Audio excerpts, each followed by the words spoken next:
Hey, Caitlin, how's it going? Hey Dan, how are you? Good, good. Just enjoying summer. And even though I'm teaching summer school economics online, which isn't so Ew. bad because I get to teach it Oh. from my, living room, which is nice. And I teach online throughout the year. But besides that, it's good. I'm getting to the beach and surfing here and there. How about yourself? It's been really busy. I ran into one of my students last night, which was really nice. We got to say hi to them, meet their parents and stuff, and then, Oh. yeah, it was really good. And then I also, I've been prepping for Get Your Teach On, so like busy. It's just, that teacher work is never done. No, no. Well, I guess we're both staying busy. But all right. So Yeah. what's on the agenda for today? Our awesome History Teachers PLC Club. What do we got? I know, our first ever episode. Woo! So exciting. Well, today I thought we could start off by talking about, since it's our first episode, it's a great way to, let's talk about first day of school stuff. Why do we teach history? And, what's your first go-to lesson? Because, kids are usually nervous at the beginning of the year. So let's talk about that. Oh my gosh, kids are nervous. I feel like I'm the. I don't know. Are you still? I've been teaching I've taught for 12 years, and I still have so many nerves. Tell me you do as well. Same. Okay, good gosh. Every single year. I'm like, oh my God, what if they don't like me? Or I'm not ready. This little tiny detail on this very non-important handout doesn't look exactly right. Yeah. Yep. What happens if there's a discipline problem? How am I going to handle it? Am I going to totally botch it? Yeah. Yes. So, no, that's awesome. And just knowing you have a great first lesson to start off that's engaging and fun and worthwhile rather than just syllabus like most teachers do. Yes. I think this is a great way to start the series. So let's get into it. Do you love teaching? Do you love history? Do you need inspiration, positive engagement strategies, and a place to connect with other awesome teachers? This is the PLC of your dreams, filled with energy, invigorating strategies, tips, tricks, and revolutionary ideas. The History Teachers Club podcast starts now. Well, welcome to the club.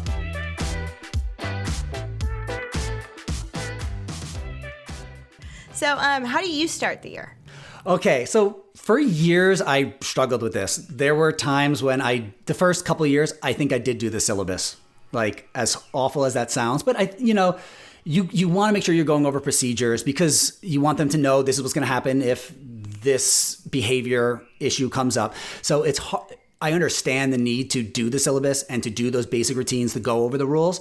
But then I realized, okay, they're doing that at the high school level, they're doing that 7 times. And if you're Yes. seventh period, they're going to just be ready to just lay down. So it took me years to find a lesson that I really like.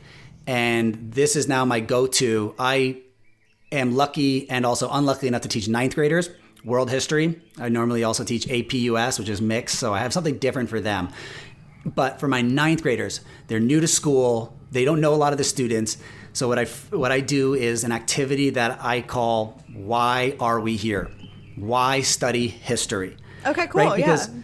it's just isn't that the kind of cliche that all students and even some of their parents are like, why does history matter? Why do I care what happened 500 years ago, 200 years ago, Yes. 50 years ago? Oh my gosh. How is this relevant? I'm a teenager in 2022. Why do I care about what happened in 1600 or 6000 BC? Right, and it can be so frustrating when you have a kid who's I don't even care about history, and they kind of give you some sass, and you're like, okay, all right. It's hard to not pop off on them sometimes too. Yeah. Absolutely. So I want to tackle that mentality and tackle that question head on because I do think it's something that students should be asking. What is useful here? And as a teacher, I want to be prepared to answer that. And I figured, why not day one? So this is how I do it. I have stations around the room. We first start off, actually, let me back up real quick. They brainstorm. So they're in small groups and they got to come up with a few reasons. I'll jump even further back. I tell them, look, all cultures, all civilizations have at least for some of their, normally it's some elite group that gets chosen to carry on the history. Most of the time, the average person doesn't get the privilege of learning history, but all Right. cultures through all of time have stored their history, have made sure to chronicle it and to remember it because there's something there. And teaching in Hawaii, the students are big into Hawaiian history, and the Hawaiians like with just an oral language, they would carry it on through chants and through olis and through hula. So why would the Hawaiians do that? Then like, oh, if the Hawaiians did it, like maybe I should do it too. That's a good way to kind of cue them in. Yeah. And then so they brainstorm and they come up with almost every group comes up. What is the one that all the kids would say if you had to guess? Like, what are the kids going to say? Why do we study history? So it doesn't repeat itself. That's what I hear all the time. And it's good that they got that in there. That means in elementary, that teachers are kind of saying that, right? Not the standard history teachers, the grade level teachers are saying that. And that's good. That's one reason to study it. We don't want to repeat some of the nightmares of the past. But there's so much more richness in why we study history. And that's what I'm trying to get to them. Exactly. There's not just mistakes in the past. There's beauty in the past. There's adventure in the past. And there's things we can like take from it in order to improve our future. So after we do that, we discuss, I record their answers. Then I have 6 stations around the room. Each one is a different reason why we study history. So in no particular order, here are some of the reasons I give the students on why we should study history. One is it helps us better understand the present and why things are the way they are. Another is history can inspire us to make a difference in the world and to make it a better place. Another one, we are connected more than ever to the people around the world, so we should know about them and their cultures. And the last one I'll share is history helps us predict the future and solve future problems since history repeats itself. And I know that's similar to just saying, so history doesn't repeat itself, but I like this phrasing of it because it makes it more action-oriented. And for students to be able to see history as kind of a tool that we use and can apply to make the world better, to fix problems that are going to come up again and again. Yes. Right? And so they go around, they talk with their teams, they discuss what it means, they try to give an example of it. And then we have a debate and we go over, okay, what do you think is the best reason? They go to the station, so they can split from their groups now. They can go to the station that they liked the most, that hit them the hardest. And then we talk about why is that the best reason to study history? Why is this one the best reason to study history? Why is this one? And on that first day, you're actually having students saying, no, that's not right. We should be studying history because it actually we're connected with other people around the world, and they make our clothes and we buy their electronics, and you might have a Facebook friend and play video games, and that's why we need to study history, so that if you're playing a video game from someone from China or from Guatemala, as a teacher, you're just like, oh my gosh, my students are arguing and debating with one another on different reasons why it's so important to study history. I love that. And so I'll tell a quick little story. One of my students that I'm just that I'm really close with, so I did this activity when she was a freshman. And then when she was a senior, she just graduated. She's going to UC Davis. I'm super proud of her. Big deal for our small school. Excellent student. When she was when she was a senior, because I stepped out of the classroom last year to work full time on this video curriculum I'm making. I'll be going back to the classroom, but I was subbing one day for a friend of mine just to do a favor, and we were talking about that lesson, and the student said, that lesson changed the way I came into school every single day. She goes, that lesson made me think there's something valuable for me to learn every time I come into history class. I just melted. I was like, what? You kind of hope that's what's going to happen. Then you think, okay, that's just my wild fantasy history teacher dream. And most of them are probably going through the motions, and maybe it's hitting, But when the student said that, I was like, oh my gosh, it worked. Even if it's only working for some of the population. That is the dream. That really is. Awesome. I love that. So that's my first lesson. Yeah. That's really cool. Yeah. So that's where I head. And then throughout the year, we kind of come back to it. Some of the units before the test, I asked them, okay, so we just studied the Indian caste system. Of all the reasons we study history, those 6 reasons, those 6 stations around the room, what do you think this is? What is the best reason to study this part of history? So that then they are revisiting those reasons to study history throughout the year. And then they might say, oh, you know what, this makes us learn to want to make a difference in the world because we saw how poorly some of those untouchables were treated. And we want to make sure that, but when we studied this, we learned that we need to appreciate our differences rather than discriminate against them. And other students would say, oh, we don't want to repeat the past, or we don't want to have similar discriminatory systems. And again, we're revisiting that throughout the year when we close different units, having students think about, why are we studying this? What's valuable when you study the civil rights movement, for instance? Yeah, that's an awesome lesson. Like, so good. Love that. How long does that usually take? I try to close that with, at the end of that first day, that's generally like a 70-minute period. We have had our debate and we close off. They do a writing after to show they've learned. And that way also that first day, I get to see their writing, like how well they can write, because that really, you can see if that tells a lot, right? If a student is all over the place and can't put sentences together. So they just write a paragraph. Okay, after our discussion, what do you think is the most important reason to study history? And they close that out. And that's about a 70-minute period. I have an extension lesson for the next day where they look at examples from history and they try to tie them to one of the reasons. That way they're using evidence or specific examples and then picking a claim. We study why the Polynesians sailed across the world, because that's an adventure. And then they explain why that's an adventure, to learn about that. And why that's like exciting to learn about that. And they show just different, why study the Black Death? Oh, because this allows us to solve future problems. Like, none of the students are going to be wondering, why are we studying the Black Death, the bubonic plague, after going through COVID? They're going to be like, oh, right. I see why we're studying this. Like, I see why we needed to learn this. Yes, exactly. So that's like the next day. And then after that, then we do some syllabus stuff, procedure stuff. But by then, because that is like an engaging, flowing class that they're kind of interested in, we get to kind of do the procedures there in a way that they are wanting to listen, because they're kind of engaged in the activity. If they're just like listening to instructions, they might be more prone to act out, where you're actually having to discipline more. So that's a way to get the kids like on your side and kind of subtly enforcing your procedures those first couple days. But then syllabus, procedures, and then we get into our first content of the year. I love that. I do something similar, but not why do we teach history. So what do you got? Yeah, so I've done a few things in the past, but like you said, it's so hard. That first content lesson can be really hit or miss, and I have officially decided I hate syllabus day.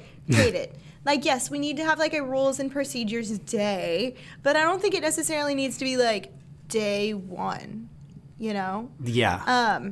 Especially because I teach middle school, and so they are all over the place. Good luck. Oh, goodness. That, the balancing of who's alpha this year and all of that is definitely coming into your classroom. And I teach at a Title I school, so same. You got to take all of those things into account. And so, so my first day, I've done two really big hitters that I'm really proud of. There's this really cool observation and inferencing lesson. So I set up stations too. And basically, they don't know it, but all of these stations are about me. Oh. And about the history of me, which is kind of cool. Yeah. So they have to figure out, who is this about? What do you observe? What can you infer? You start to try to piece this together and try to figure out this person's story and fill in the gaps and try to and that way they're getting to know me as a teacher, and that way they're like, okay, who is this weird lady? Yeah, because that's on all their minds too, because they're desperate to know. They want to know each other, and they definitely want to know you and who you are and what your story is. And they're gonna go talk about it. So when you're picking, because I use a variety of what I call artifacts and sources, So one might be, I have a piece, so back my freshman year of college, I flipped my car. It was a really terrible accident, and it was my dream car, and it was so heartbreaking. And so I have a piece of that car that I use. It's the logo from a Volkswagen Beetle. And so I have that. That's one of my artifacts. And I also have my driver's license with it, an old one from when I was a lot younger. But I black out and make it confidential. You don't get to know who that is. So it's this picture of me from when I was 16, And so cool. As they go through these stations, they start to make these inferences and draw conclusions and start to use some of those history, those skills And because as much as we would love every history teacher to be really amazing at their job, they're not necessarily. And and at least in Texas, they teach Texas history in 7th grade. And so then when they get to me in 8th grade, like that's a tested subject. Like we take a state test.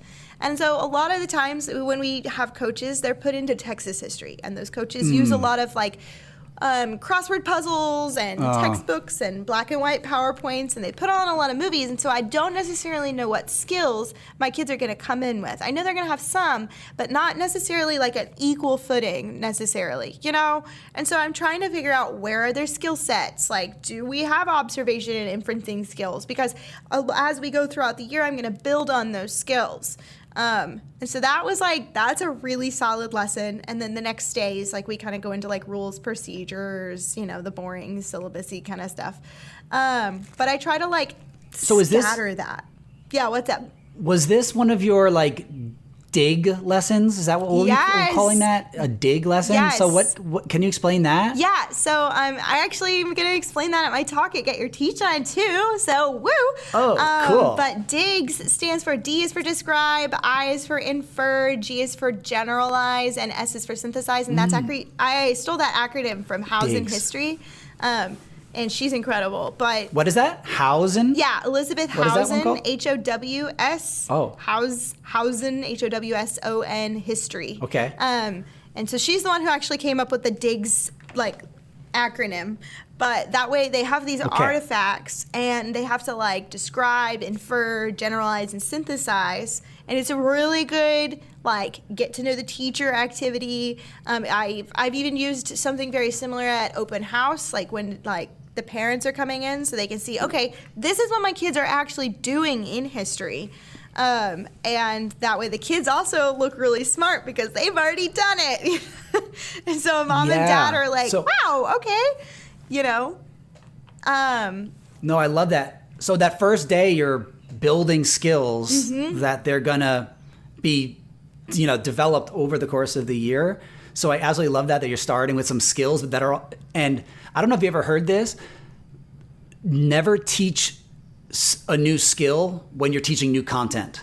Yes. Have you ever heard? I love that line. That makes, for when I was a new teacher, I was trying to like double up on everything. Like, oh, I'm going to teach them how to synthesize while having them read this really tough primary source on information that they don't know. And then they're like, it's like teaching somebody to juggle. Like, okay, we're going to start juggling. I'm going to teach you guys how to do it. So grab your machetes and we're going to set them on fire and don't, you know, we're going to grab 4 of them at a time. And I'm going to teach you entirely in French. Yes, exactly. It's too many things at the same time. So I love that. But so since they're doing stuff like that's not super history related, like, you know, they're not reading a journal from the 18th century. They're looking at Volkswagen. They're a Volkswagen emblem and something they're familiar with, driver's IDs, and they can from there they can make inferences and generalizations and synthesize. So I love that you're starting there because you can kind of reference that. Oh, hey, remember when you saw my Volkswagen thing?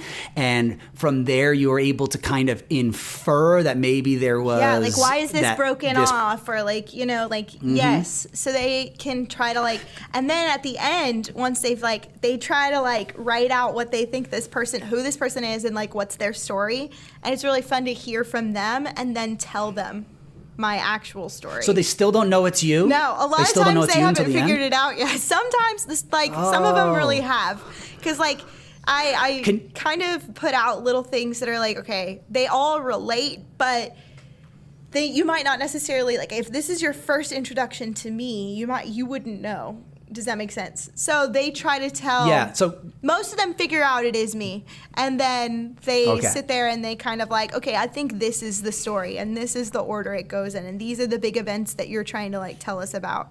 And it's really kind of funny to hear their interpretation of my big events in life, and it's really sweet. Yeah. And then you tell them the actual story. Yeah. Yeah. So before I have a question on that, but I'm going to ask the question, but then maybe I'll ask two. One, I want to know about a couple more of the artifacts besides. So I use driver's license, VW, but I also want to Actually, yeah, let's start there and then I'll ask the other question. So what are some of the other, I'm curious desperately, Okay. like what are some of the other things they're trying to figure out about you? So I have like a hoodie so I was born in Alaska, and so I have this hoodie that says Alaskan grown, and like that's the only artifact at that station. It's just a hoodie that says Alaskan grown, and it's like, okay, good luck figuring that one out. And so then, like, what else have I put out? I've put out I haven't had to think about this since August. And so are I they pair bouncing around the items. room? Yes, they don't know it. Like there is like this one's first and this one's second. They don't realize they do actually go in order. But that's more for me than for them.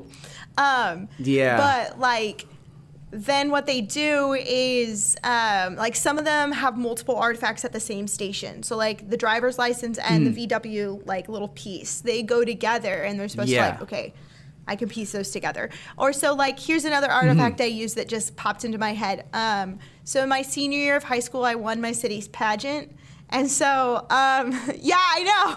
Wow. So I put That's out, awesome. like, I just put out my little sash and like a picture of my crown because I'm not going to have them mess with my crown. But, and so like, they're just supposed to like figure out what is Shirts, Texas? Like, what is that, you know? And they're trying to like piece together, like, it's just kind of fun to hear them going, well, I think it's this. No, I think you're wrong. And, you know. Yeah. Yeah.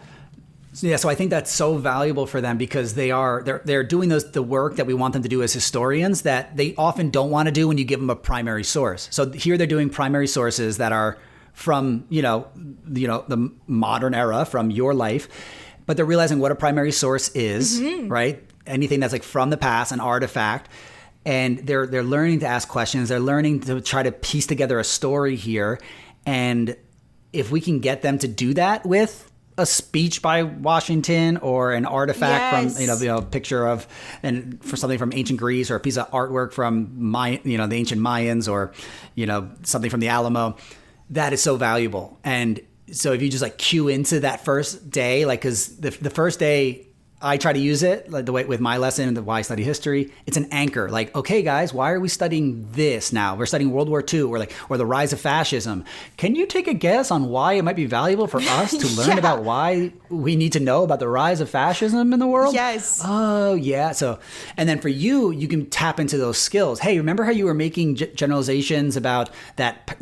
My crown and the sash. Well, I need you to do those same things and approach this letter from the past in that same mentality. Right. And one last thing that I really like about it is if they're individually coming up with interpretations at the end or in groups, either way they're going to see that different people are having different interpretations, and that's what history is. A lot of the kids, they kind of have their minds blown a little when you tell them history is not just the past. It's like the argument that we piece together from the past, and different historians have different interpretations. So really, this is one of my big themes all year. History is detective work. We are trying to figure out when we look at primary sources and piece together different secondary sources, what actually happened, and we can be closer to the truth and have better interpretations or worse interpretations, but there's no one single interpretation. Exactly. And it's a really good discussion for like the first day, and then they kind of see, oh, okay, I actually have to do work in this ladies' class. Yeah, and thinking critically, but it's work that they seem like they're gonna, and they don't even realize pay off, that they're excited. Yes, exactly. And so then I have another lesson that is like so good, and really good for like youngers, or you could do it like after that lesson. I've done like using Google Earth. We like zoom in and out. We start where we lived, and like I show them places. So I'm in College Station, so I show them like Kyle Field, right, or like A&M, things that they College have Station, seen. Texas. Yes, thank you. Because I wouldn't know if you didn't tell me that earlier, I would have no idea where College Station is. Okay, I'm so in you're in Texas. College Station, Texas. And so then the things that they know for sure, right? Like Texas A&M for sure. They have seen it their whole lives if they've lived here, And then I'm like, okay, let's go see the 7 wonders of the world. Like, can you say any of them, right? Like, do you know any of the 7 wonders of the world? Like, first off, and I love to hear their guesses because some of them are like absolutely insane. Like one of them's like, I had a kid who said the Walmart down the street, and I was like, I wouldn't claim that as a wonder, but middle school. Yes. Love that for you. So they're typing in the different wonders of the So world. I kind of run it, like as we do it like as a whole class. And then cool. I'll take there's some really cool, you can show them zooming through, but then you can also put some, I've checked out, I wrote a grant for $16,000 and got VR goggles for my kids. And so then I would program That's out awesome. ahead of time so that it was okay, you've seen it in Google Earth, now put on the goggles and see what it looks like. And they're just absolutely mind blown, and it gets them okay, this is going to be a great class. Because I always look at the first lesson of the year as, this may not be the healthiest way to look at it, but I definitely see it as a competition, right, with the other teachers. I'm no, my class is the best one. My class is the best one. Yeah. So I'm always trying to having a come little of up that with is good, I think. I have that. I have that. Yeah, I have that. I want to have the best one. I want to have the one where they're, I want them kids talking about me all day long. Yeah. What did you do today in class? Oh, well, in Miss Baumgarten's class. Yeah. Yeah. Well, Miss B said. Yeah. That actually, I'm going to jump in. I just saw someone, I don't know if I think I shared it with you on Instagram, a teacher that I just met. She's brand new to Instagram, and she just posted something about her first lesson. I read the caption, and this is what her school does. And I think for teachers out there, this is something that if especially if you're on some kind of leadership team or have an in with the principal, and have a very cooperative staff, it's not going to work on every campus, because I've seen pretty tough environments where there's not much good culture going on. But if you have a pretty cooperative culture, or maybe your department is really good, they have some kind of, it's not, I don't know if it's sold as a competition, but it kind of comes off that way, where it's first day of school, best lesson of the year. So from the top down, the principal is saying, pretty much telling everyone, don't do your syllabus the first day. Lead with something that's going to excite our students and make them want to, can't wait to get back day 2, right? Not grudgingly, first bell rang. He wants, the principal, from what I took, wants them to run into their rooms to get started day 2.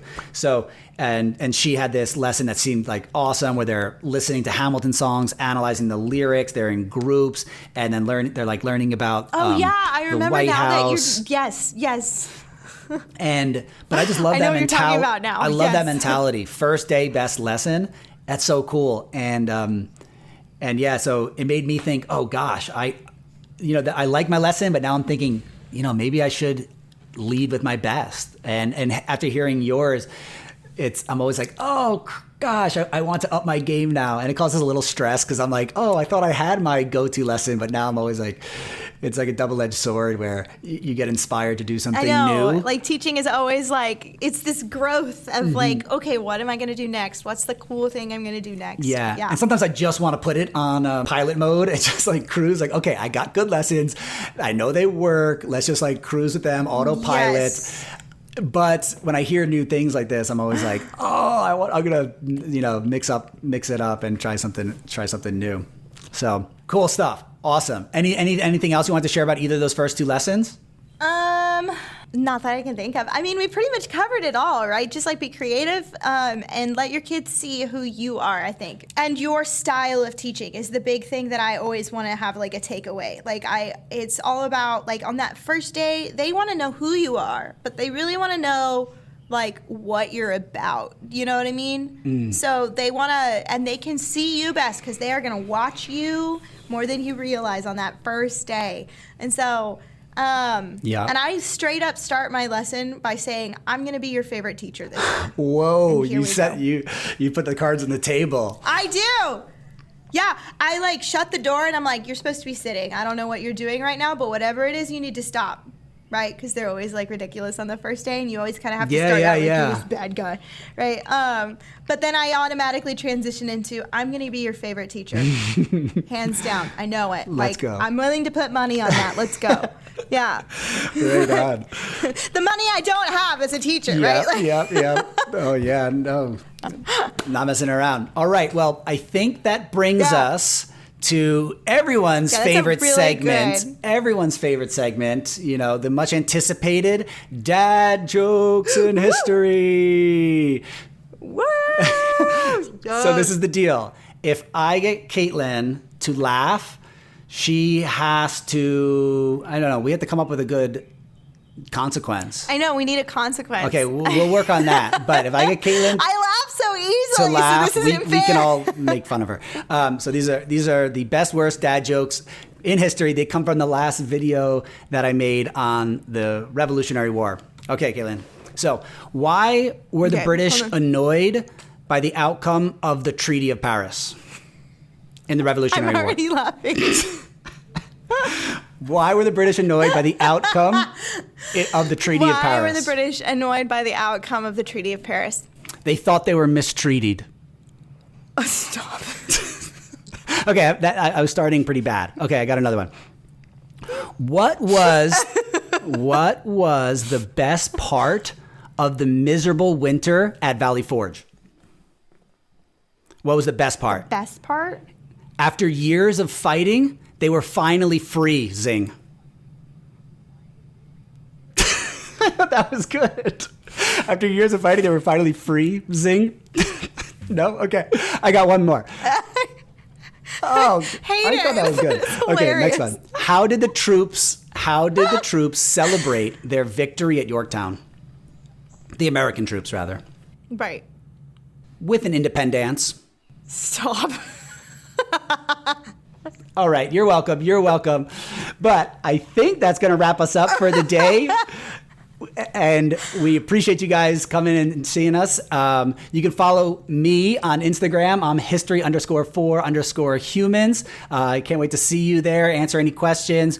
On Instagram, also, our pod is at the History Teachers Club, not the History Teachers Club. Yeah, all one words, just History Teachers Club. That is our Instagram. And you can follow me at The Great Kate History, all one word. Yes, follow Kate. All right, well, we'll see you guys next week. Take good care. Woo!